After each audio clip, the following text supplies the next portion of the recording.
নমস্কার, BTV prime time Bangla খবরে আপনাদের স্বাগত জানাই আমি মধুমত্তমা। প্রথমেই সংবাদ শিরোনাম। ওয়াকফ সংশোধনী আইন প্রত্যাহারের দাবি বিভিন্ন মুসলিম সংগঠনের। 10 এপ্রিল থেকে শুরু হবে গণতান্ত্রিক আন্দোলন।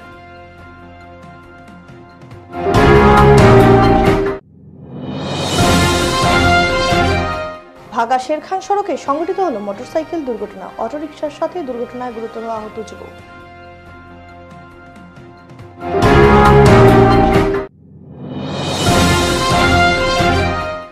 ঘর ঘর নল, কিন্তু কোথায় জল? প্রশ্ন বরখলা সোনাপুরবাসীর। বিশুদ্ধ পানীয় জলের দাবিতে পঞ্চায়েত ভোট বয়কটের হুমকি। এবারে যাচ্ছি বিস্তারিত খবরে। সর্বভারতীয় মুসলিম পার্সোনাল ল বোর্ডের নির্দেশে আসাম ও ত্রিপুরা সহ উত্তর পূর্বাঞ্চলের সমস্ত মুসলিম সংগঠন ও সামাজিক সংগঠনকে সঙ্গে নিয়ে ওয়াকফ অ্যামেন্ডমেন্ট বিল 2025 প্রত্যাহারের দাবিতে আন্দোলন চালিয়ে যাওয়ার লক্ষ্যে সংবিধান সুরক্ষা মঞ্চের গঠন করা হয়েছে। নবগঠিত এই মঞ্চে মৌলানা আতাউর রহমান মাজার ভূঁইয়া, মৌলানা মাহমুদুল হাসান ও সানিমুল হক লস্করকে মুখ্য আহ্বায়ক হিসেবে মনোনীত করা হয়েছে। বুধবার নাদওয়াতুত আহলে সুন্নত ও জামাতে ইসলামের তরফে শিলচরে আয়োজিত এক সাংবাদিক সম্মেলনে বক্তব্য রাখতে গিয়ে মৌলানা আতাউর রহমান মাজার ভূঁইয়া ও সানিমুল হক লস্কররা স্পষ্ট ভাষায় জানান, অনতিবিলম্বে ও বিনা শর্তে ওয়াকফ সংশোধনী আইন যতদিন পর্যন্ত প্রত্যাহার করা হবে না ততদিন বিভিন্ন মুসলিম সংগঠন দেশজুড়ে আন্দোলন চালিয়ে যাবে। এই আইন বাতিলের দাবিতে সংবিধান সুরক্ষা মঞ্চের তরফে প্রথম দফার আন্দোলন 10 এপ্রিল থেকে শুরু হয়ে আগামী 7 জুলাই পর্যন্ত চলবে। এর অঙ্গ হিসেবে শুক্রবার কালো বেজ পরে জুম্মার নামাজ পাঠ করবেন বিভিন্ন মুসলিম সংগঠন সহ সমাজের সাধারণ মানুষ। নামাজ শেষে এদিন প্রতীকী ধর্নায় সামিল হবেন তারা। আন্দোলনকে ঘিরে গোটা উপত্যকা জুড়ে প্রচার ও সচেতনতা অভিযান চালানো হবে। ওয়াকফ সংশোধনী আইন প্রত্যাহারের দাবিতে গোটা মুসলিম সমাজ তাদের শেষ নিঃশ্বাস পর্যন্ত আন্দোলন চালিয়ে যাবে। প্রয়োজনে নিজের প্রাণ বিসর্জন দিতেও তারা পিছপা হবেন না বলে এদিন কড়া হুঁশিয়ারি দিয়েছে। তারা জানান, এই বিল মুসলমান সমাজকে কোণঠাসা করার জন্য আনা হয়েছে, যা সভ্য সমাজে মোটেও গ্রহণযোগ্য নয়। এই বিল দেশে একটি বিশৃঙ্খল পরিস্থিতির সৃষ্টি করবে বলে মনে করেছেন মুসলিম বুদ্ধিজীবীরা। তাই দেশের শান্তি, সংহতি, সম্প্রীতি ও ঐক্যতাকে বজায় রাখার জন্য গণতান্ত্রিক পদ্ধতিতে শান্তিপূর্ণ আন্দোলন চালিয়ে এই আইন বাতিলের দাবিতে সরকারের উপর চাপ সৃষ্টি করবেন বলেও এদিন জানিয়েছেন তারা। আমরা সাংবাদিক সম্মেলনে পরিষ্কার করে দিয়েছি, ওয়াকফ আইন কালো আইন, সংবিধান বিরোধী আইন প্রত্যাহারের আমরা দাবি জানাচ্ছি বিনা শর্তে, অনতিবিলম্বে। যতদিন প্রত্যাহার করা না হবে ততদিন পর্যন্ত সর্বভারতীয় মুসলিম পার্সোনাল ল বোর্ডের নির্দেশনা অনুযায়ী আমরা নদওয়া, জমিয়ত, আহলে সুন্নত, আহলে হাদিস, জামাতে ইসলামী সব সংগঠন সম্মিলিতভাবে এই আইনের বিরুদ্ধে গণতান্ত্রিক পদ্ধতিতে শান্তিপূর্ণভাবে আন্দোলন চালিয়ে যাব। প্রথম দফার আন্দোলন 10 এপ্রিল থেকে 7 জুলাই পর্যন্ত চলবে। এক্ষেত্রে আমরা প্রচারণা, সচেতনতা সভা করব এবং কালো বেজ পরিধান করে শুক্রবারে জুম্মার নামাজে আসবো। জুম্মার নামাজ পড়ে প্রতীকী ধর্ণা পালন করে এই আইন প্রত্যাহারের দাবি জানাবো এবং বিভিন্ন সভা সমিতির মাধ্যমে, ঘরোয়া বৈঠকের মাধ্যমে আমরা এই সচেতনতা সৃষ্টির প্রয়াস চালিয়ে যাব। অত্যন্ত অসাংবিধানিক বিল, আমাদের মানুষের মৌলিক অধিকারকে হনন করা হয়েছে। এই বিলকে উদ্র করার জন্য, প্রত্যাহার করার জন্য আমরা আমাদের শেষ নিঃশ্বাস পর্যন্ত আমরা আন্দোলন করব, শান্তিপূর্ণ উপায়ে, গণতান্ত্রিক উপায়ে। মঙ্গলবার রাতে ভাগা শেরখান সড়কের রাজনগর ভাগ্নি এলাকায় সংঘটিত হয়েছে ভয়ঙ্কর সড়ক দুর্ঘটনা। রাত 11টার কাছাকাছি সময়ে ভাগা শেরখান সড়কের রাজনগর ভাগ্নি এলাকায় সড়কের পাশে গুরুতর আহত অবস্থায় মোটরসাইকেল চালক যুবককে দেখতে পান স্থানীয় মানুষ। পাশেই পড়ে রয়েছে পালসার 150 মোটরসাইকেল। ঘটনা প্রত্যক্ষ করে এগিয়ে আসেন স্থানীয় মানুষ। তখনও দুর্ঘটনায় আহত যুবকের জ্ঞান ছিল বলে জানিয়েছেন অনেকে। আহত মোটরসাইকেল চালক নিজের নাম মোল বা মন এবং বাড়ি পশ্চিম রাজনগর বলে জানিয়েছেন। অনেকেই উল্লেখ করেছেন, অস্পষ্টভাবে নাম ঠিকানা জানিয়ে একটি অটোরিকশার সহিত তার সঙ্গে সংঘর্ষ হয়েছে বলে জ্ঞান হারিয়ে ফেলে আহত যুবক। স্থানীয়রা তাৎক্ষণিক তাকে উদ্ধার করে একটি ব্যক্তিগত বাহনে ধলাই প্রাথমিক স্বাস্থ্যকেন্দ্রে প্রেরণ করেন। আঘাত গুরুতর হওয়ায় সেখান থেকে আহত যুবককে শিলচর মেডিকেল কলেজ হাসপাতালে প্রেরণ করা হয়েছে বলে জানা যায়। এ খবর লেখা পর্যন্ত আহত যুবকের প্রকৃত নাম ও বাসস্থানের ঠিকানা স্পষ্ট জানা সম্ভব হয়নি। দুর্ঘটনার খবরে পুলিশ দুর্ঘটনাস্থলে উপস্থিত হয়ে দুর্ঘটনাগ্রস্ত মোটরসাইকেলটি নিজেদের হেফাজতে নিয়েছে। সিরিয়াস মাথাটা ফাটি গেছে, পুরো মাথা ফাটি গেছে। নিচে পালাই হ্যাঁ, মারতে পারেন না। দোলাই সবজি বলি না, সবজি তো না, মাথা তো পুরা মানে গামছা দিয়ে বান্ধিয়ে লইয়া গেছে। ওলা অবস্থা, পুরা বেউস। হর ঘর নল কিন্তু কোথায় জল, এই প্রশ্নেই আজ গর্জে উঠেছে কাছাড় জেলার পূর্বপর্তন, বরখোলা এবং বর্তমান কাঠিগড়া বিধানসভা কেন্দ্রের অন্তর্গত সোনাপুর গ্রাম পঞ্চায়েতের সোনাপুর প্রথম খণ্ড হুড়াউলি এলাকার বাসিন্দারা। গত 4 মাস ধরে বিশুদ্ধ পানীয় জলের দাবিতে ধারে ধারে ঘুরেও মেলেনি কোনো সুরাহা। ফলে বাধা হয়ে কলসি হাতে রাস্তায় নামলেন এলাকার পুরুষ মহিলা সকল। তাদের অভিযোগ, রাজ্য সরকার যেখানে হরঘর জল প্রকল্পে কোটি কোটি টাকা বরাদ্দ করেছে, সেখানে সোনাপুর পার্ট 1 জল প্রকল্প প্রায় 2 কোটি 28 লক্ষ টাকার ব্যয়ে নির্মাণ সম্পন্ন হলেও এখনও জলের দেখা মেলেনি সোনাপুর প্রথম খণ্ড হুড়াউল এলাকায়, যার ফলে চরম জল সংকট দেখা দিয়েছে গোটা এলাকায়। খাল বিল পুকুরের অপরিশোধিত জল খেয়ে অসুস্থ হচ্ছেন শিশু থেকে শুরু করে প্রবীণরা। এলাকার মানুষের অভিযোগ, এতদিনে প্রশাসনের কেউ তাদের পাশে দাঁড়ায়নি। ভুক্তভোগীদের একটাই দাবি, দ্রুত বিশুদ্ধ পানীয় জলের ব্যবস্থা করা হোক। জেলার জেলাশাসক থেকে শুরু করে রাজ্যের মুখ্যমন্ত্রীর কাছে তারা আবেদন জানিয়েছেন। এই সমস্যার অবিলম্বে সমাধান চাই, না হলে আগামী পঞ্চায়েত নির্বাচনে ভোট বয়কটের পথে হাঁটবেন বলেও হুঁশিয়ারি দিয়েছেন সোনাপুরবাসী। গত 4 মাস হইতেছে টোটাল মিলাইয়া দেন আমরা লাইনটা ক্লিয়ার, কিন্তু আমরা তারা জলটা দেয় না। তখন আমরা যে জিপি প্রেসিডেন্ট থাকি লইয়া সবরে কইছি, হওয়ার পরে তারা আমরা দেয় না। এখন আমরা গাঁওর সব আপনি দেখুন মানুষ এক কথা হয়েছে, ওই যখন মহিলারা আছেন এই দেখুন হাইডেন, তখন হাইডেনটা এখন পর্যন্ত তারা বয়েল আছেন, সব ক্লিয়ারে, কিন্তু তারা জলটা দেয় না। আমরা কই এখন মোটামুটি বিরক্ত হইয়া আমরা সব এক কথা হয়েছে, আমরা ভোট বয়কট করব। আমরা যদি জলটা পাই না ইলেকশনের আগে, আগামী পঞ্চায়েত ইলেকশন আছে, তখন আমরা এই ভোটটা বয়কট করবো। আমরা সব এক কথা না নিবা, সব এক কথা আছে। সমগ্র ভারতব্যাপী মহিলা সশক্তিকরণের প্রচারে থাকা ননি রাইডার শিলচর পৌঁছে উষ্ণ সংবর্ধনায় জোয়ারে ভাসলেন মঙ্গলবার সন্ধ্যায়। শিলচর সোনাই রোড বাইক সেন্টারের উদ্যোগে সমগ্র শিলচর রাইডার সহ মোবাইল কন্টেন্ট ক্রিয়েটর একত্রিতভাবে সমগ্র ভারতে মহিলা সশক্তিকরণের প্রচারে বাইকে ভ্রমণ করা ননি রাইডার ও তার সঙ্গী মোহিত কুমারকে আনন্দমুখর পরিবেশে উত্তরীয় ও হাতে স্মারক তুলি দিয়ে সম্মান জানান। এদিন ননি রাইডার জানান, তিনি জন্মস্থান উত্তরাখণ্ড থেকে বাইক নিয়ে মহিলা সশক্তিকরণের প্রচারে রাজস্থান, গুজরাট, মধ্যপ্রদেশ, মহারাষ্ট্র, গোয়া, কর্ণাটক, কেরল, তামিলনাড়ু, পন্ডিচেরি, অন্ধ্রপ্রদেশ, তেলেঙ্গানা, ছত্তিশগড়, উড়িষ্যা, পশ্চিমবঙ্গ, বিহার, মেঘালয়, ত্রিপুরা, মিজোরাম, গুয়াহাটি ও বর্তমানে শিলচর এসেছেন। তিনি বিগত 7 মাস ধরে জীবনের ঝুঁকি নিয়ে বাইক চালিয়ে মানুষের ভেতরে মহিলা সশক্তিকরণের প্রধান উদ্দেশ্যে প্রচারে এই সফর করছেন। তার আসল নাম হচ্ছে পূজা তালাল। পরবর্তী সময়ে ননি নামে পরিচিত হয়েছেন। সমগ্র ভারতব্যাপী মহিলা সশক্তিকরণের প্রচারে সর্বমোট 30,000 কিলোমিটার রাস্তা অতিক্রম করবেন বলে জানান।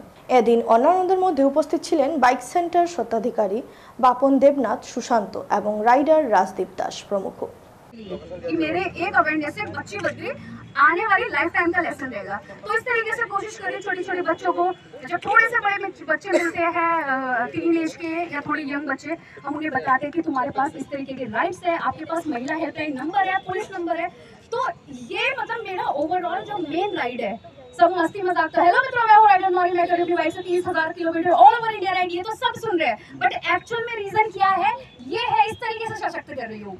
ठीक है, सिर्फ राइड नहीं चल रही है, मस्ती मजाक नहीं चल रहा है, इस पूरी मुहिम के साथ पूरे भारत को भी दिखा रही हूँ एज अ क्रिएटर। लोगों का अटेंशन लेने के लिए कुछ तो करना पड़ेगा। अभी कई सारे लोग क्रिएटर है सोच के आ गए होंगे, है ना। बट अगर नहीं आते मेरा क्रिएटर या मेरी ये रीच देखे कि मैं एक इन्फ्लुएंसर हूँ या फिर वीडियो क्रिएटर हूँ या फिर राइटर हूँ, तो ये बातें नहीं हो पाती। तो मेन मकसद मेरा यही है। और आज क्योंकि गर्ल्स गैदरिंग नहीं है, तो आप लोगों से मैं बोलना चाहूँगी कि महिला सशक्तिकरण में सिर्फ औरतों को सशक्त करने की जरूरत नहीं है, आप भी इस पूरी मुहिम का हिस्सा बन सकते हैं। এবারে খবর নিচ্ছি সামান্য বিরতি, সঙ্গে থাকুন।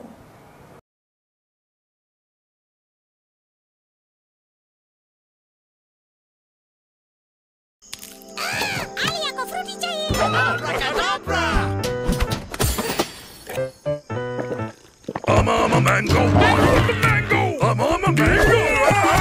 Fruity finish. तुम्हें भी फन चाहिए? Yes. Mango fruity. Yeah. Mango fruity, fresh and juicy. Too much fun.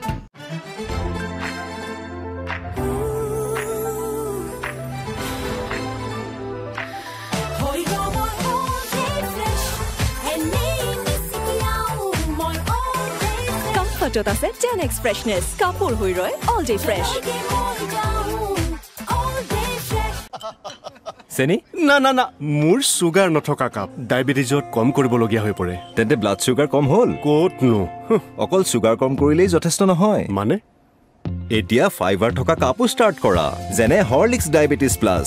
Year high ফাইবাৰে blood sugar নিয়ন্ত্ৰণ ৰখাত সহায় কৰে প্ৰথম দিনটোৰ পৰাই।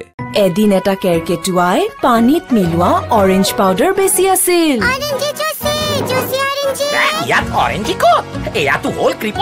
তাৰ পিছত কৃষকে বুজালে চেনেহৰে খোৱালে সকলো আহিব তোমাৰ ওচৰলে। কিষান স্কোৱাছত আছে 20 গুণ বেছি অৰেঞ্জ জুচ পাউডাৰ ড্ৰিংকছৰ তুলনাত। আহি গ'ল নতুন আৰু উন্নত সাৰ্ফ এক্সেল ইজি ৱাছ। আঁতৰাই লিকতা দাগ 100%লৈকে। নতুন সাৰ্ফ এক্সেল।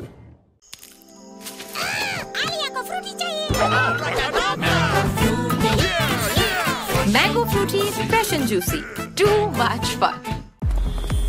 বলক স্যার, পিছৰটো চৰিলে মন্ত্ৰী ছাৰৰ ৰেলী লেট হৈ গ'ল। মন্ত্ৰী ছাৰ, এটা প্ৰশ্ন। সৰি, পিছৰটো ৰেলীত 50 কিলোমিটাৰ। স্যাৰ, ঠাণ্ডা?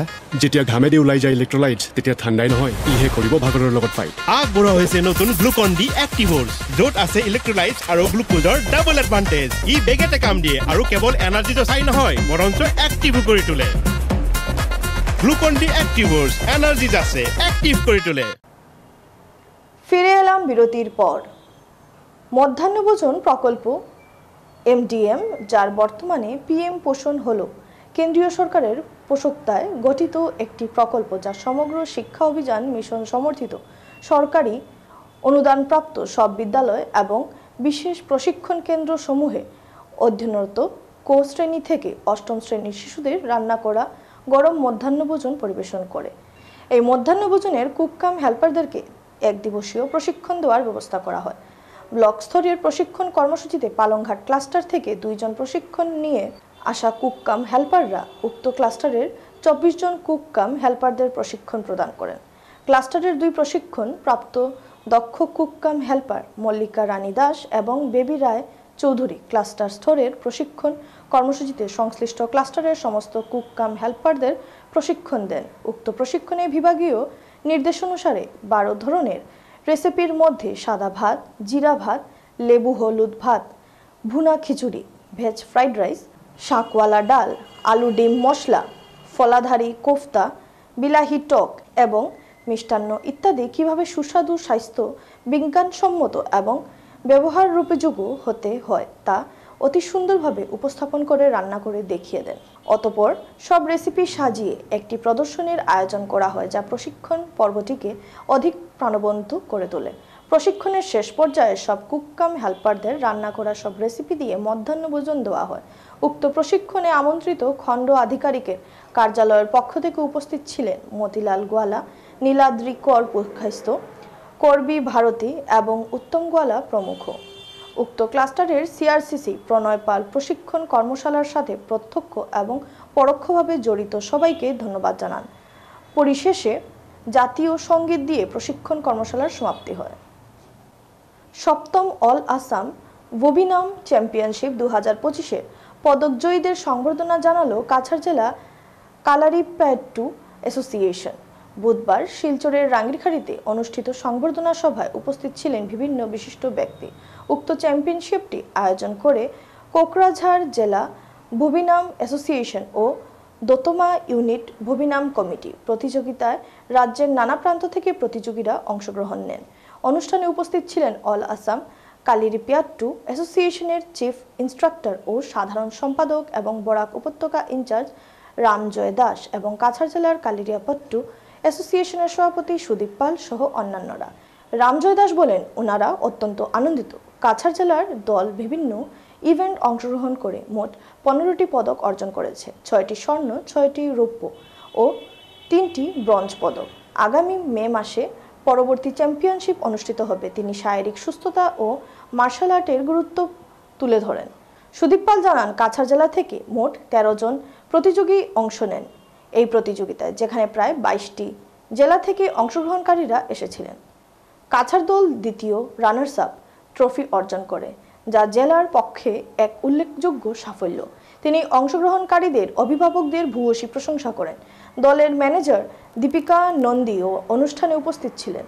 অনুষ্ঠানে ছিল গর্ব ও আনন্দের আবহ, যা জেলার সাফল্যকে স্মরণীয় করে তোলে। নমস্কার, সুদীপ পাল বলছি। আমাদের যে কোকরাঝাড় যে এবার যে কম্পিটিশন হয়েছিল, সেখানে আমাদের এখান থেকে 13 জন স্টুডেন্ট গিয়েছিল এবং সেখানে 13 জন স্টুডেন্ট যেভাবে পারফর্ম করেছে এবং আমাদের যে আজকে কাছাড় ডিস্ট্রিক্ট 22টা টোটাল 22টা ডিস্ট্রিক্টে খেলা হয়েছিল, সেখানে আমাদের কাছাড় সেকেন্ড রান আপ পেয়েছে এবং এত গর্বিত আমি যে এবং আমার সেটা আমার আর রামজয় দাসকে অবশ্যই ধন্যবাদ যাই ওনার এত প্রচেষ্টায় যে আজকে আমরা যে সাফল্য পেয়েছি এবং বাকি আমাদের স্টুডেন্ট যারা গেছে ওদের এত নিজের বলে যেভাবে খেলা করেছে এবং যেভাবে নিজেকে সম্মান আমাদের যে সম্মান পেয়েছি আমরা যে সেকেন্ড রান আপ হিসাবে আমরা সম্মান পেয়েছি বরাক কাছাড়ের যে টিমকে, সেটা আমি অবশ্যই ধন্যবাদ জানাই। শেষ করার আগে সংবাদ শিরোনাম আরও একবার। ওয়াকফ সংশোধনী আইন প্রত্যাহারের দাবি বিভিন্ন মুসলিম সংগঠনের। 10 এপ্রিল থেকে শুরু হবে গণতান্ত্রিক আন্দোলন।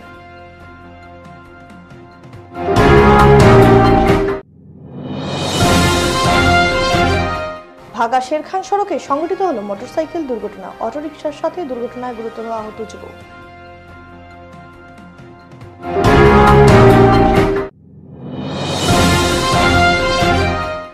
ঘর নল, কিন্তু কোথায় জল? প্রশ্ন বরখলা সোনাপুরবাসীর। বিশুদ্ধ পানীয় জলের দাবিতে পঞ্চায়েত ভোট বয়কটের হুমকি। ভিটিভি প্রাইম টাইম বাংলা খবর আজ এ পর্যন্তই। নমস্কার।